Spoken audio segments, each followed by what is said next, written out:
Pierre Couturier, bonjour. Bonjour. Vous êtes directeur chez ASL Formation Linguistique et vous êtes également l'auteur de l'ouvrage paru aux éditions Studirama Pro, Bien choisir son séjour linguistique pour apprendre l'anglais. Alors, pourquoi choisir un séjour linguistique longue durée ?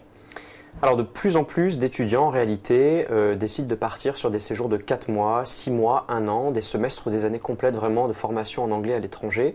Ils se rendent compte parfois au bout de quelques semaines ou de quelques mois que leur formation universitaire ne leur plaît pas et depuis le mois de juillet 2015 en réalité ils ont la possibilité dans le cadre de l'année de césure de mettre un petit peu entre parenthèses leur formation universitaire pour effectuer un certain nombre de projets, notamment une formation linguistique à l'étranger.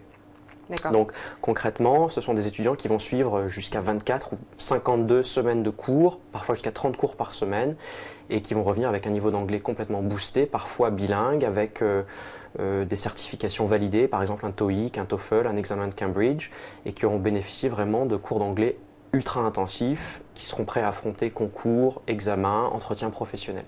D'accord, donc vous pensez qu'il est préférable de choisir un séjour linguistique de longue durée plutôt que de courte durée. Pourquoi ? Alors un séjour linguistique longue durée intensif avec 24 ou 30 ou 52 semaines de cours, 30 cours par semaine, donne des résultats évidemment exceptionnels à des étudiants qui vont en plus bénéficier d'un encadrement pédagogique renforcé. Très souvent, les écoles dans des programmes longue durée rencontrent ces étudiants toutes les 2, toutes les 4 semaines pour faire un petit peu le point sur les faiblesses, les points à améliorer, puis au contraire les points qui ont été acquis, les connaissances, les compétences acquises.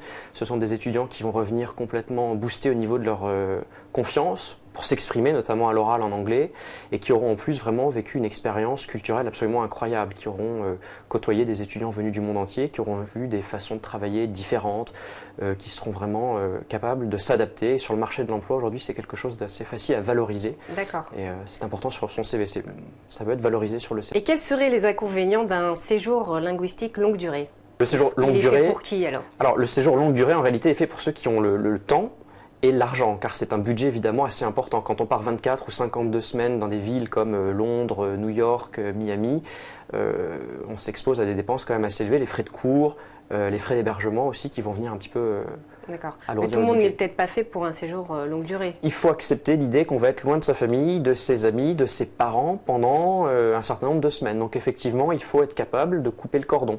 Donc pour des étudiants d'une vingtaine d'années ou plus, c'est possible. Pour des jeunes qui sortent du bac, c'est aussi possible. Mais il faut effectivement être prêt à vivre cette expérience loin du confort familial. D'accord. Alors, est-ce qu'il y a des pièges qu'on pourrait éviter ?